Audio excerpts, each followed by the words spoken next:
आयु लगभग 3-4 वर्ष की हो गई थी। कई टीकाकार कहते कि 3.5 वर्ष की हो गई थी। श्री कृष्ण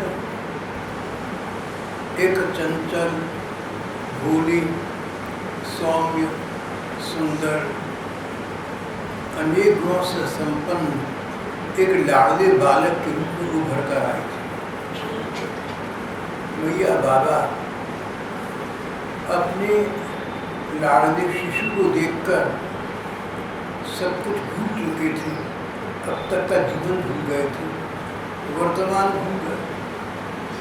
मैया बाबा की बात तो क्या, जितने ब्रजवासी थे गोकुल में, जितने गोप गोपिकाएं थे, गोप बालक थे, छोटी गोपिकाएं थी, सभी की यही स्थिति थी।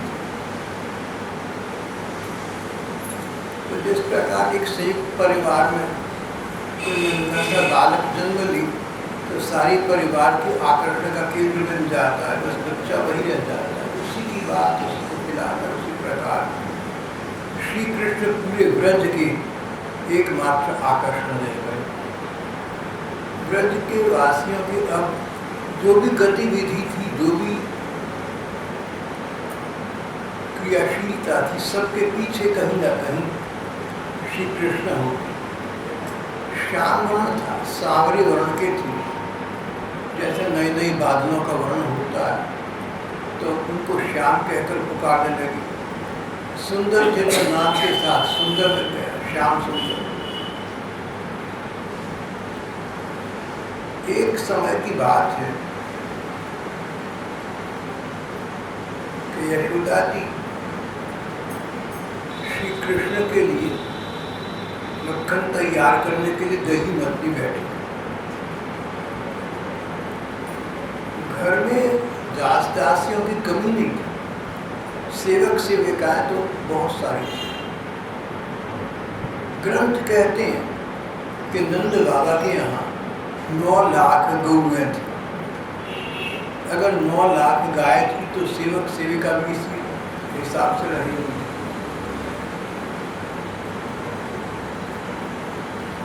यशोदा जी एक प्रकार की यहाँ महारानी थी, लोकप्रियता को प्राप्त थी। उनके इंगित मात्र से, उनके इशारे मात्र से सब लोग सब काम करने को तत्पर रहते थे। पर बाल कृष्ण के छोटे मोटे काम भी यशोदा मैया स्वयं किया करती थी।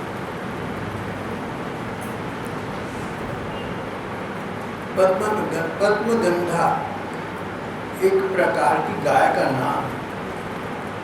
पद्मगंधा नाम की गाय मिलती नहीं थी, बड़ी कठिनाई से कहीं कहीं हुआ करती थी। नंद भवन में पद्मगंधा विशेष रूप से इसलिए रखी गई थी कि इस ही का दूध श्री कृष्ण के लिए निकलेगा, दही जमेगा, उसी में से मक्खन निकलेगा। नंद रानी यशोदा घर की दासियों को दूसरे कामों में लगा दी। स्वयं महारानी होने के बावजूद अपने हाथ से दही मथने बैठ जाती। दही मथते समय यशोदा मैया के मन की स्थिति, तन की स्थिति, सब प्रकार की स्थिति एक आदर्श भक्त वाली हुआ करती थी। आदर्श भक्त वो है, भगवान का सच्चा प्रेमी वो है जो हर समय हर प्रकार से भगवान का स्मरण करता रहता है, तन से, मन से, वचन से। मन से भगवान का स्मरण करता, मन संसार में न घूमे, इष्ट मित्रों पर न जाए, किसने अच्छा किया बुरा किया, इन बातों में मन न जाकर एकमात्र भगवान के चिंतन में लगा, भगवान की लीलाओं का चिंतन करें। मन से भगवान की सेवा, तन से भगवान की सेवा, शरीर के सब अंग जहाँ तक हो सके भगवान की सेवा कार्य में लगे न। भागवत की पहली कथा आई, राजा अम्बरीश थे। राजा अम्बरीश के सभी अंग भगवान की सेवा में लगे रहते थे। आँखों से अपने घर भगवान मुकुंद का मंदिर था, भगवान के मुकुंद के दर्शन करना, पाँव से पैदल चलकर वहाँ तक जाना, अपने हाथों से भगवान की सेवा के लिए पानी भर कर लाना, अंग अंग से श्री भगवान की सेवा करना। यशोदा रानी तो यही कुछ कर रही थी। मन से श्री कृष्ण की चंचल और भोली लीलाओं का स्मरण करती रहती।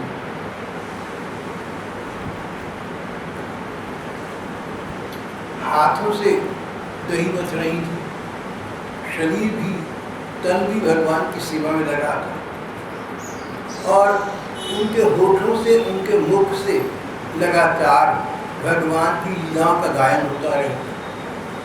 श्री कृष्ण की लीलाएं चंचलता की थी, भोलेपन की थी, आश्चर्यजनक थी, कई चमत्कारी थी। मैया उन्हीं लीलाओं का चिंतन करती रहती, मन की आंखों से उन लीलाओं को बार बार देखती, मानो यही लीलाएं उनके मन की आंखों के सामने हो रही। वाणी से उन्हीं का गायन करती है। कोई इष्ट मित्र हो, कोई संबंधी हो, घर के कोई सदस्य हो, दास दासियां हो, जिनसे बात करनी है, श्री कृष्ण की लीलाओं से संबंधित बात करनी, और शरीर तो श्री कृष्ण की सेवा में था। तन मन वचन तीनों श्री कृष्ण के साथ एक तान हो गए। कथाकार कहते हैं, जो ही यशोदा मैया के तन मन वचन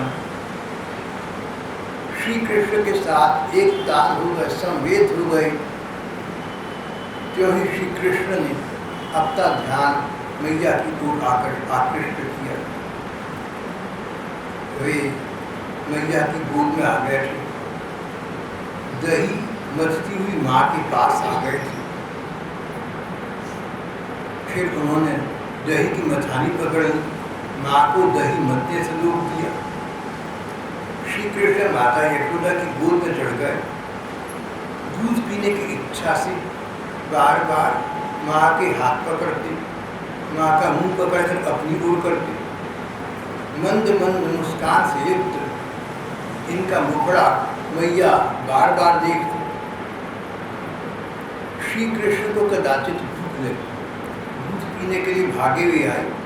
माँ दही मंथन कर रही थी, उनका हाथ पकड़ा, मंथन कर से रोका, उनकी गोद में आकर बैठ गए।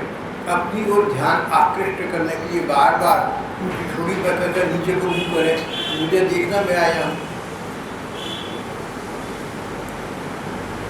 बाल मनोविज्ञान आज ये कहता है कि छोटे बच्चों का ये मानसिकता मनोदशा होती है कि वो अपनी ओर अपनी माँ की पूर्ण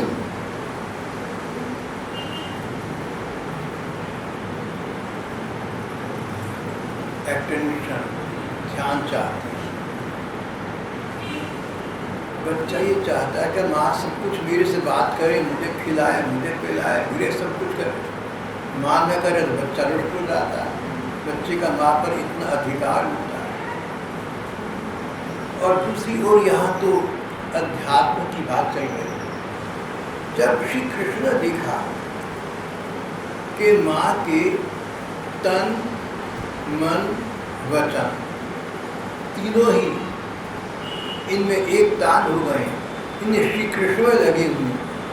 धन की तो कोई बात नहीं, धन तो बहुत से माता पिता, धन तो अधिकतम माता पिता बच्चों पर व्यय करते हैं, लेकिन यहाँ तो धन के अतिरिक्त तन मन वचन श्री कृष्ण से संयुक्त हो गए थे। टीकाकार कहते हैं कि जब भगवान देखते हैं कि एक व्यक्ति के तन मन वचन मेरे लिए हैं और केवल मात्र मेरे लिए हैं, तो भगवान उसके पास स्वयं आ जाते हैं।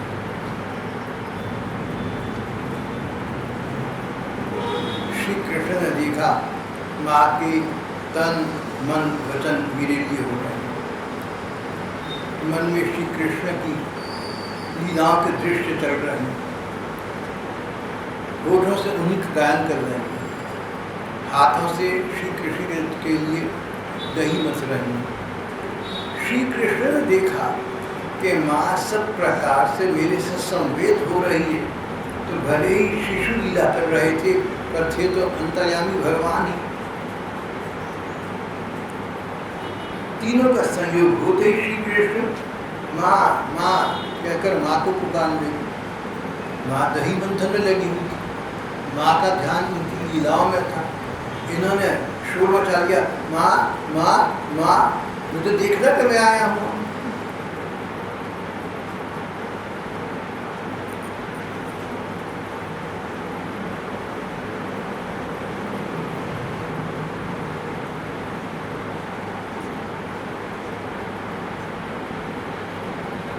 दूसरी ओर अंगीठी पर दूध रखा उबल रहा था, उसमें उबाल आ गया और अपने बर्तन अपने पात्र से वो नीचे गिरने वाला था।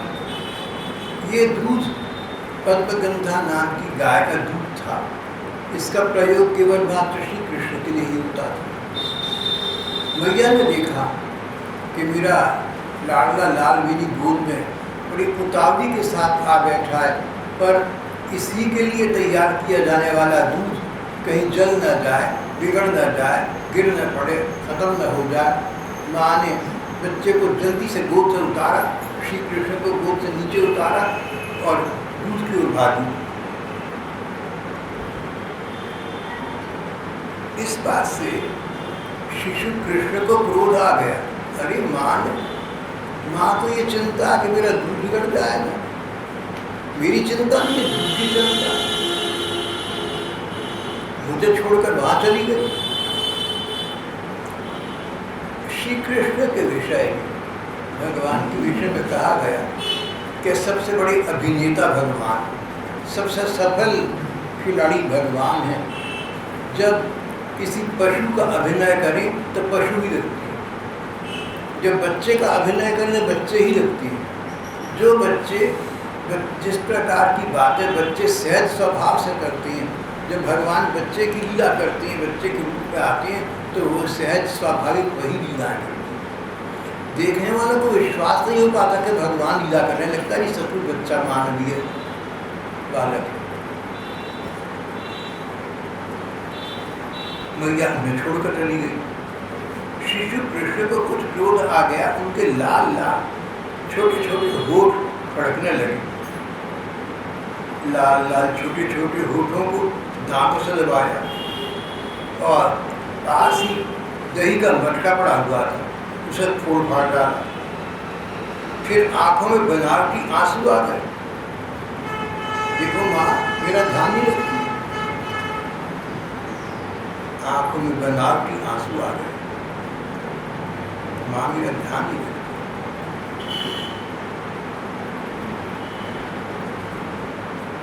कहीं कहीं टीकाकार इस विषय में अच्छी व्याख्या करते हैं। संगात संजायते कामात क्रोधोत भिजायते क्रोधात भवति सर्वो। स्वयं श्री कृष्ण की गीता जी में वाणी है कि किसी वस्तु के संपर्क से, संसर्ग से हमारा उसके साथ संबंध स्थापित हो जाता है, हमारा उसके साथ रुचि का नाता बन जाता है, हमारी उस पर अभिरुचि लाग जाती है। श्री कृष्ण को मैया की गोद का सुख मिला था, रोग मिल रहा था, संग मिला, माँ का संग अच्छा लगा। संग ने काम को जन्म दिया, कामना, इच्छा। अब मैया की गोद में बैठना अच्छा लगता है, दूध पीना अच्छा लगता है, माँ के साथ बातें करना, गप्पे टिकाना, खेलना अच्छा लगता है। माँ की आवश्यकता बच्चे को 24 घंटे 60 मिनट। ऐसा बच्चा देखिए कि दूसरी अंगीठे पर उबलते हुए दूध को संभालने के लिए माँ उठकर मुझे गोदी से उतार कर चली गई। कामना थी माँ की, उस पर बाधा तो क्रोध आया। जब हमारे मन में कामना उत्पन्न होती है किसी चीज़ की इच्छा होती है और इच्छा में बाधा पड़े तो हमें क्रोध आता है। भगवान की इच्छा माँ के गोद की थी, दूध की थी, माँ ने उतार कर नीचे रख दिया। शिशु कृष्ण को क्रोध आया। क्रोध आया तो उन्होंने आंखों में आंसू भर लिए। कथाकार कहती है, कथाकार सुखदेव ये नहीं कहते कि श्री कृष्ण की आंखों में आंसू आ गए। आंसू आ जाना तो स्वाभाविक प्रक्रिया है, ऐसा तो नहीं हुआ आंखों में आंसू भर लिए। अभिनय कर रहे थे तो रोते बच्चे का, तो आंसू आनी जरूरी थी। अभिनेता श्री कृष्ण ने अपनी आंखों में आंसू भर लिए और दूसरे पास के घर में जाकर अकेले में बैठकर पड़ा हुआ बासी माखन खाने लगे। तो दोनों बातें हो गई। एक तो गीता का सिद्धांत परिपुष्ट हो गया। किसी वस्तु का अधिक संग करोगे, तुम्हारे मन को भा गई, उसके संग की कामना तुम्हारे मन में जाग जाए, और जब काम में बाधा आएगी तो तुम्हें क्रोध आएगा। क्रोध आएगा तो भूल जाओगे कि क्या करना चाहिए, क्या नहीं करना चाहिए, कैसे रहना चाहिए, किसके सामने क्या बात करना चाहिए। विवेक बुद्धि समाप्त हो जाएगी। किसी वस्तु या व्यक्ति की कामना व्यक्ति को अंधा और बहरा कर देती। किसी का इतना संग न करना कि तुम्हारे सुख दुख की चाबी दूसरे के हाथ में आ जाए। किसी का इतना संग न करना, इतना सुख न पाना किसी के संग में कि तुम्हारे सुख दुख की चाबी उसके हाथ में आ जाए, तुम उसके सेवक बन जाओ, तुम उसके गुलाम बन जाओ, तुम उसके दास बन जाओ। वो तुम्हें मिले तो तुम सुखी हो गए, वो तुम्हें न मिले तो तुम दुखी हो गए। अपने को दूसरों का हाथ की कठपुतली कभी मत बनाना। अपने को कभी भी किसी का मोहताज मत बनाना। अपने स्वाभिमान की रक्षा करना। अगर कहीं मन को लगाना है इस प्रकार से तो केवल मात्र भगवान में लगाना चाहिए। संसार में, संसार के किसी व्यक्ति में, संसार की किसी वस्तु में अपना मन ऐसा न लगाना कि उसके बिना तुम्हें कल न पड़े। सिद्धांत ये मानव जाति के भले में ये नियम बताया गया। गीता जी में इस नियम को कहा गया, संगात संजायते कामः, कामात् क्रोधोद्भिजायते, क्रोधात् भवति सम्मोहः, सम्मोहात् स्मृति विभ्रमः, स्मृति भ्रंशात् बुद्धिनाशो, बुद्धिनाशात् प्रणश्यति। मन में किसी व्यक्ति या वस्तु की अकाट्य कामना उत्पन्न करना विदश्यति, मनुष्य को अंततः विनाश को ले जाती, आत्मनाश को ले जाती। व्यक्ति, ऐसा व्यक्ति, उसका विवेक समाप्त हो जाता है। बड़ों के सामने, छोटों के सामने क्या कहना चाहिए, क्या करना चाहिए, विवेक भूल जाता है और इस प्रकार अपने पाँव को नहीं मान लेता। ये तो सिद्धांत हो गया। मानव जीवन की सफलता के सूत्रों में से एक महत्वपूर्ण सूत्र ये हो गया। पर यहाँ पर जो चर्चा चल रही है वो तो उन भगवान के जो मानव रूप में लीला कर रहे हैं, अभिनय कर रहे हैं। सचमुच भगवान को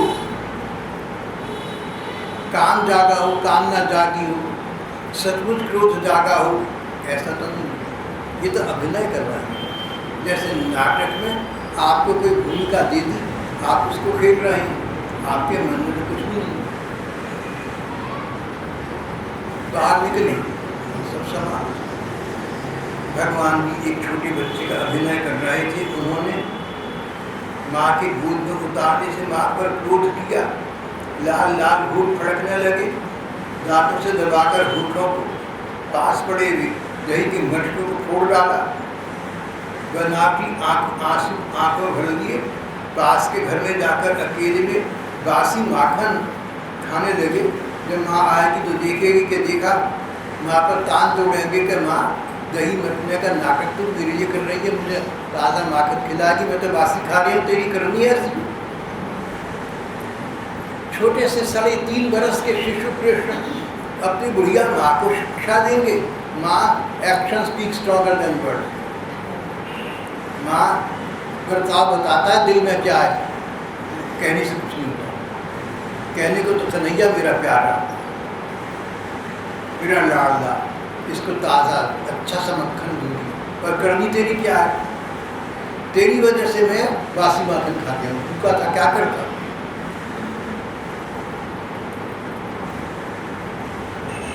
उधर एक टीकाकार ने कहा, भागवत की व्याख्या करने वाले एक बहुत बड़े विद्वान ने कहा, भागवत में नहीं है, किसी बाहर के विद्वान ने कहा कि एक बार काम, क्रोध, लोभ, मोह, दंड आदि विकार जो मनुष्य के स्वभाव में प्रायः हुआ करते हैं, भगवान के पास गए। उन्होंने भगवान से उलाहना किया, शिकायत की, भगवान वो ऐसे गुणों को तुम तारते हो, हम तो तुम्हारे बताए हुए हैं, संसार में तुमने गुण बनाए, तुमने तो जरूर गुण बनाए, अब हमारी ऐसी दुर्दशा है कि जितने भले लोग हैं कोई हमें स्वीकार ही नहीं करता, कोई हमारी सराहना नहीं करता, जहाँ देखो काम, क्रोध, मद, लोभ, दंभ इतनी बुराई होती रहती है। भगवान आप हमारे साथ कुछ न्याय करिए, हम इसको इतना सह रहे हैं, इस अपमान को सह रहे हैं, इसका आपको कुछ पालित उत्तर दीजिए। भगवान ने कहा ठीक है, मैं कृष्ण रूप जब अवतार लेकर आऊँगा तुम पांचों को स्वयं स्वीकार करूँगा। यहाँ भगवान ने संग स्वीकार किया मैया की क्रोध कर, अच्छी लगी तो कामना जागी, माँ का संसर्ग सदा मिला। किसी व्यक्ति के अच्छा लगने पर, किसी व्यक्ति से संग हुआ तुम्हें अच्छा लगा, अब कामना जागृत हुई कि इसका संग अधिक मिले, संग सुख की कामना जागृत।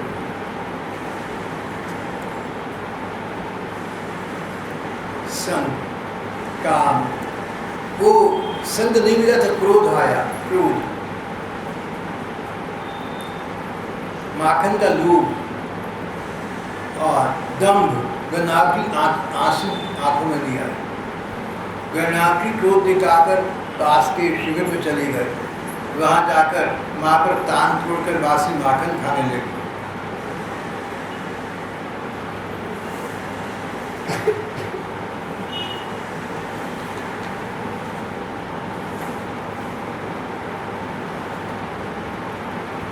उधर औटे हुए दूध को उतारकर फिर मथने के लिए यशोदा मैया घर में चली गई। वहाँ देखती है तो दही का मटका, दही का घड़ा टुकड़े टुकड़े टूटा पड़ा, समझ गई सब मेरे लाला की करतूत है।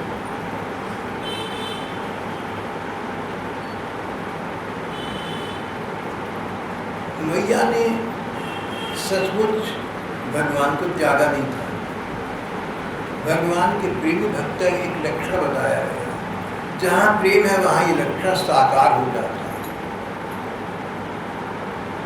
हम जिससे प्यार करते हैं उसका संग चाहते हैं, लेकिन संग से अधिक चाहते हैं उसकी सेवा करना, उसके काम करना। संग सुख और सेवा सुख, संग सुख से अधिक सेवा सुख चाहता है प्रेमी, और जो प्रेमी भक्त है भगवान को, उनको भले ही स्वयं दूर करना पड़े, लेकिन भगवान के लिए पद्मगंधा गाय का दूध उबल रहा है, उसका दही जमेगा, मक्खन निकलेगा, ये सेवा कार्य अधिक महत्वपूर्ण है, जिसमें प्रेमी भक्त को अधिक सुख मिलता है। माँ इसीलिए श्री कृष्ण को गोद से नीचे उतार कर दूध के लिए चली गई। आकर देखा भग्नम विलोक्य ससतस्य कर्मता जहाँ सतम चापि न तत्र पश्यति। आकर देखा कि अरे दही का मटका टूटा फूटा पड़ा, समझ गए समरे लाला की करतूत। उन्हें वहाँ न देखकर यशोदा माता हंसने लगी। बच्चे कैसी कैसी बातें करते हैं, ये सुनकर हंसने लगे। छोटा है ना, इसको ये अकल नहीं है कि मैंने इसको गोदी से उतारा जिससे कि इसके लिए मैं पद्मगंधा गाय का दूध है उसको मक्खन निकालते हैं। यहाँ पर मथानी से मक्खन निकाली थी, वो भी इसके लिए, दूध की रक्षा करी, वो भी इसके लिए। बच्चे को इसको अकल तो नहीं, देखो दही का मटका फोड़कर कहाँ जाके बैठ गया। इधर उधर ढूंढा तो पता चला कि बाल कृष्ण एक उल्टा उखल पड़ा हुआ है, उखल उल्टा पड़ा हुआ है, उल्टे हुए उखल पर खड़ी है और वहाँ पर छीके पर का माखन ले लेकर बंदरों को खूब लुटा रहे हैं। एक उखल पर खड़े हो गए, एक चौकी पर मानो खड़े हो गए, स्टूल पर खड़े हो गए, एक उखल पर खड़े हैं और दही का जो छींका लटक रहा था उसमें से छींके पर से दही माखन उतार कर माखन ले लेकर पास खड़े बांदरों को खूब लुटा रहे हैं। बंदरों को गुस्से में आकर, माँ ने जिस मक्खन के लिए मुझे बासी मक्खन के लाया, आज माँ को मजा चखाऊंगा। जितने इससे मक्खन संभाल के छींके पर टाका हुआ ने किसी का हाथ ना जाए, मैं चुपचाप उखल पर खड़ा हो गया, ये मक्खन अपने आप तो क्या खाना, बंदरों को खिलाऊंगा। मैं आके देखी तो पता लगता है। 14 विशंकिते क्षणम, कहीं मेरी चोरी खुल न जाए, इस आशंका से बहुत डरे हुए भी हैं। कहीं मेरी चोरी खुल न जाए इससे चौकन्ने होकर चारों ओर ताकते जाती हैं।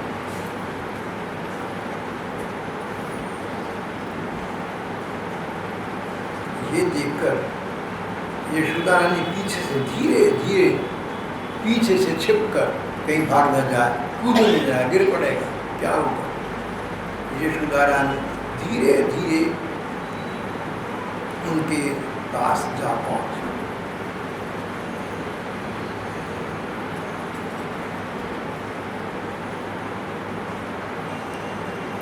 श्री कृष्ण तो उखल पर खड़े हुए बंदरों को माखन बांट रहे थे। श्री कृष्ण बंदरों को माखन बांट क्यों रहे थे? प्रभुदत्त ब्रह्मचारी अपनी व्याख्या में कहते हैं, ये तुम क्यों मत करा करो, जहाँ कथा सुनाओ तुम क्यों कर देते, रस में विक्षेप हो जाता है, क्यों, क्या जो हुआ सो हुआ, इतिहास में क्यों नहीं हुआ करता। अंग्रेजों ने हिंदुस्तान पर राज करा, बाद में पाकिस्तान बना, क्यों बना, कहते हैं क्यों मत करो, जो इतिहास है, जो हो गया सो हो गया। इतिहास शब्द का अर्थ ये है कि जो होना था सो हो गया।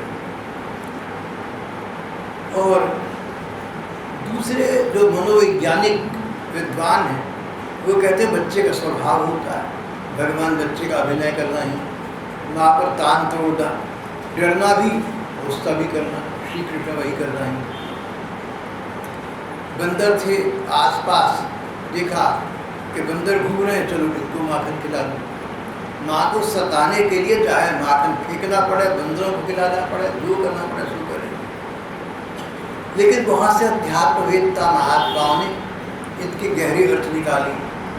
कोई कहते हैं कि त्रेता युग में जब भगवान राम बने थे तो बांदरों ने उनकी सहायता की थी। राम जी के मन बांदरों के प्रति प्रेम और कृतज्ञता तब से है। उस कृतज्ञता के प्रकाश, उस कृतज्ञता के कारण से श्री कृष्ण आज इन बंदरों को एकत्रित करके माखन खिला रहे हैं।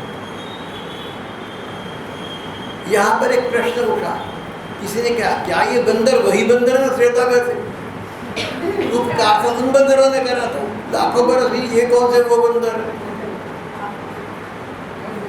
भी क्या कोई बंदर है?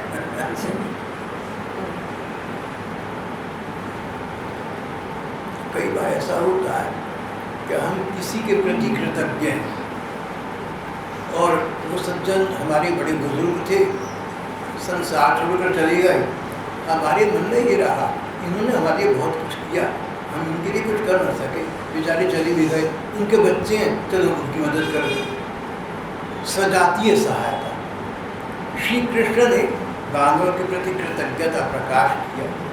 अगर श्री कृष्ण ने बांदरों के प्रति कृतज्ञता प्रकाश किया, त्रेता के बाद द्वापर आ गया, लाखों बरस भी कहता, तो कहीं वो एक शिक्षा तो नहीं दे रहे। देखो बड़े बड़े विद्वान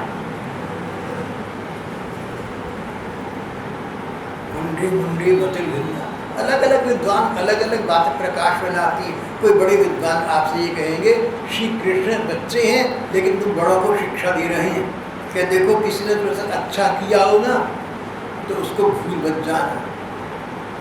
तुम कुछ भी भूल सकते हो लेकिन किसी की करेगी अच्छाई को कभी मत भूलना। जीवन बीत जाए लेकिन जिसने अच्छाई की उसको याद रखना। और याद रखना का मतलब केवल मन में स्थान देना नहीं, आवश्यकता पड़ने पर उसको कार्य रूप प्रदान करना। उसके बदले में कुछ करके दिखाना। भगवान की सहायता बानरों ने किसी युग में की थी। भगवान उनके उपकार को भूल न सके, भगवान होने पर न भूल सके, और अंततः इस युग में उन्होंने बानरों के प्रति कृतज्ञता प्रकाश के रूप में उनकी सेवा और सहायता की। भगवान होकर किसी की गई अच्छाई को देर तक याद रखते हैं, तो मनुष्य होकर हमें मनुष्य की अच्छाई को तो सदा सदा याद रखना ही चाहिए। कभी कृतज्ञता कभी किसी ने अच्छाई की हो तो उसको याद रखना, कृतज्ञता मत करना, कृतज्ञता करना।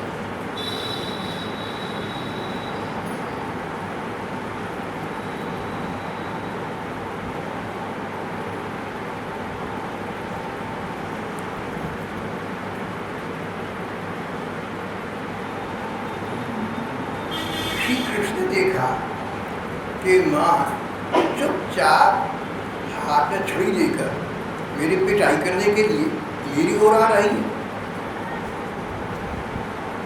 तो बहुत डर गए।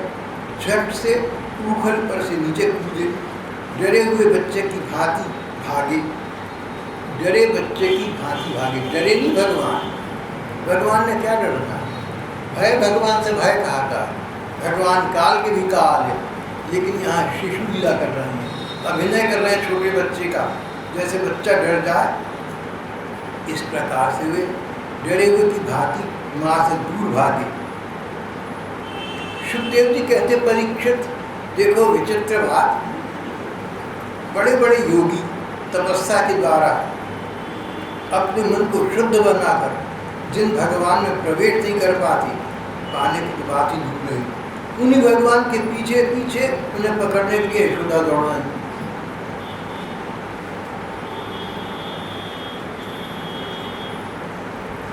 यहाँ पर गीता प्रेस के संपादक कहते हैं कि जिन श्री कृष्ण ने अभी तक कई दैत्यों को मौत के घाट उतार दिया, उनका उद्धार कर दिया, पूतना, बकासुर, तृणासुर इत्यादि सबकी जीवन लीला समाप्त कर दी और उन्हें अमर जीवन प्रदान कर दिया। वही श्री कृष्ण आज अपनी माँ के आगे डर रहे हैं, माँ छड़ी हाथ में लिए पीछे भाग रही है, ये आगे भाग रहे हैं, कहीं माँ मेरी पिटाई ना करे।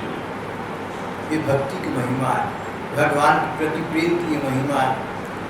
संपादक कहते, देखो भगवान के पास न तो आयुधों की कमी है, न शक्ति की कमी है।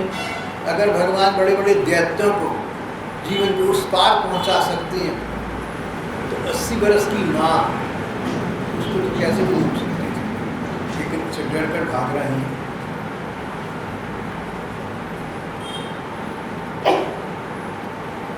भैया की छड़ी का निवारण करने के लिए इनके पास कोई अस्त्र, कोई शस्त्र नहीं।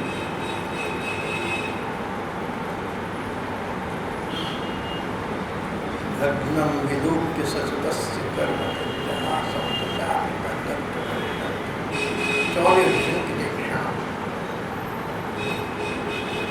इस प्रकार माता यशोदा श्री कृष्ण के पीछे दौड़ने लगी। तब कुछ ही देर में थक कर उनकी चाल ढीली पड़ गई।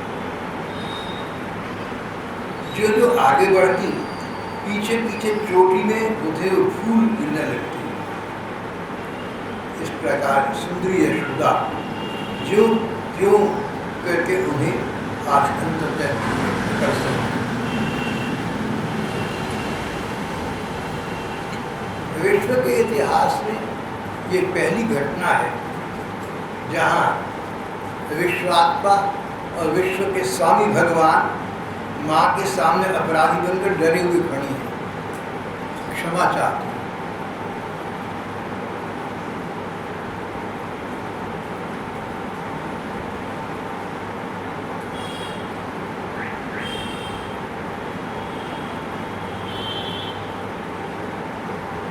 श्री कृष्ण का हाथ पकड़कर माँ उन्हें डराने धमकाने लगी। उसी समय बाल कृष्ण की झांकी बड़ी सुंदर लग रही। सुंदरी यशोदा उन्हें प्रताड़ना दे रही थी, उन्हें डांट रही थी, डांट फटकार रही थी। सुंदरी यशोदा 80 बरस की बुढ़िया यशोदा अभी भी सुंदर लग रही थी। सुंदरता का संबंध मन से अधिक है। तुम्हारा मन सुंदर हो ना तो बुढ़ापे में तुम्हारा शरीर सुंदर लगेगा। मन सुंदर ना हो तो शरीर की सुंदरता तो 4 दिन की 4 दिन। मन को सुंदर बनाकर रखना, मन को निर्मल बनाकर। सुंदर मन का मतलब ऐसा मन जो किसी के तेर मेर में नहीं फंसता, ईर्ष्या द्वेष नहीं करता, जिस मन में किसी की बुराई ना आए चाहे दूसरा बुरा कर दे, जिस मन में किसी की भलाई की ही कामना जागती भले ही वो भलाई ना करता हो, जो मन ऐसा हो कि बात को जो सरल है वही कह देता हो। मन की सुंदरता, सरलता, सबके प्रति स्नेह भाव, सबके प्रति करुणा। और जब इस प्रकार के मानवोचित गुणों का मन में निवास हो जाता है तो इसके परिणाम स्वरूप भगवान का मन मंदिर में निवास हो जाता है। मन में निर्मलता हो, भगवान का मंदिर बन गया, ऐसा मन सुंदर मन कहलाता है।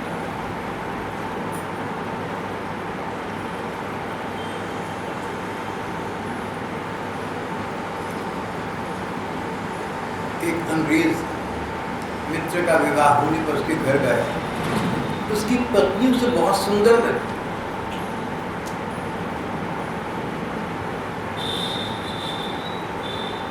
कवि ने अपनी कविता में कहा शी वॉक्स विद ब्यूटी। इस शीर्षक से कविता में कवि ने कहा कि मित्र की पत्नी मुझे सुंदर लगी। सच बात, ये सुंदर लगना तो बाहरी बात है, इसकी सुंदरता का राज, इसकी सुंदरता का रहस्य ये था, इसका मन बहुत सुंदर और निर्मल था। निर्मल मन का व्यक्ति देखने में अच्छा लग रहा होता है।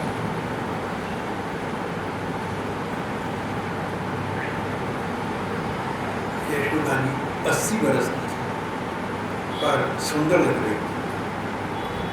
यशोदा जी क्रोध कर रही थी, क्रोध में सुंदर लग रही थी। हम बच्चे छोटे थे, हमारी माँ ने कहा था कि किसी लड़की की सुंदरता देख ली हो ना तो ये देखता है कि गुस्सा करते हुए सुंदर लगती है। तो जो गुस्सा करते हुए लड़की सुंदर लगे वो सुंदर। अब तुम लोग जब गुस्सा कर लो ना बहन है तो ऐसा गुस्सा करना कि अच्छे लगे, चेहरे पर विकृति के भाव मत लाना वरना शक्ल नहीं अच्छी लगेगी।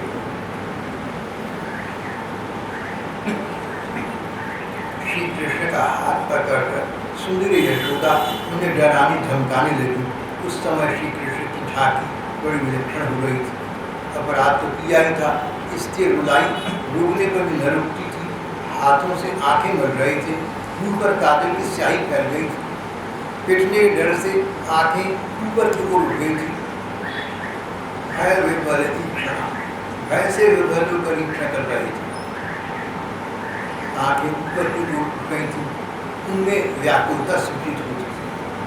जब मैया ने देखा कि लल्ला बहुत डर गया तब उनके हृदय में प्यार उमड़ आया, वात्सल्य स्नेह उमड़ आया। उन्होंने छड़ी फेंकी। माँ ने जो बच्चे को दूध से नीचे उतार कर पटक दिया, दूध को उतारने भागी, तो मन में बच्चे के प्रति प्यार था। अब बच्चे ने क्रोध करा, मटका फोड़ दिया, उसको दंड देना था, ये भी प्यार के कारण था। जब मैया को लगा कि लल्ला बहुत डर गया तब उनके हृदय में वात्सल्य स्नेह उमड़ आया। माँ की ममता जो बच्चे के लिए होती है वो आड़ी आ गई। माँ ने छड़ी फेंक दी, सोचा इसको एक बार रस्सी से बांध देना चाहिए। छड़ी तो फेंक दी जिससे बच्चा अधिक न डरे। फिर सोचा लेकिन इसकी पिटाई तो करनी ठीक नहीं है, छड़ी तो फेंक दी, डंडा तो फेंक दिया, लेकिन इसको मैं रस्सी से बांध देती हूँ जिससे इसको ये पता रहे कि अगर माँ ने क्रोध किया तो क्रोध का परिणाम खराब होगा, आगे मेरा डर बना रहे। ये बहुत समझदारी की बात है। अच्छा तो एक बच्चे को डांटो फटकारो, अच्छा तो एक बच्चे को डांटो फटकारो, प्यार से समझो। लेकिन अगर कभी डांटना फटकारना पड़ जाए तो गंभीर बने रहना। बच्चे को महत्व बोध होना चाहिए कि तुम्हारे क्रोध का बड़ा मतलब है।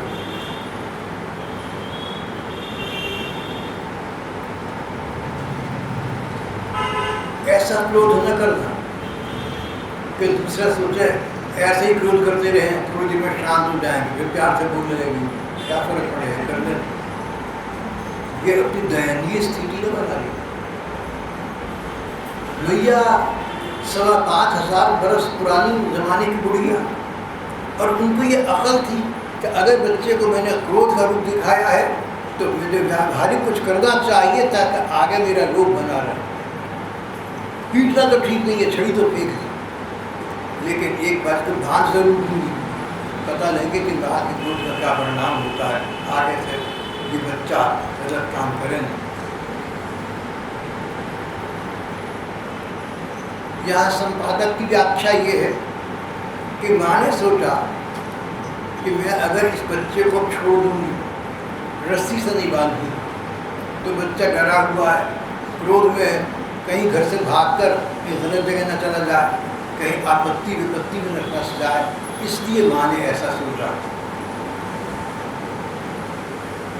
त्यक्ता यष्टिम सुतम भीतर विज्ञायार भगवत्सला, त्यक्ता यष्टिम सुतम भीतर, सुत को भीत देखकर यष्टि का उन्होंने त्याग कर, लड़के को डरा देखकर उन्होंने छड़ी को फेंक दिया।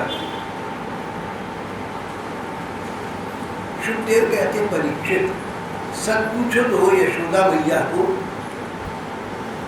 शिशु के ऐश्वर्य का पता न था, माँ को क्या पता, ये तो सारे संसार का स्वामी है।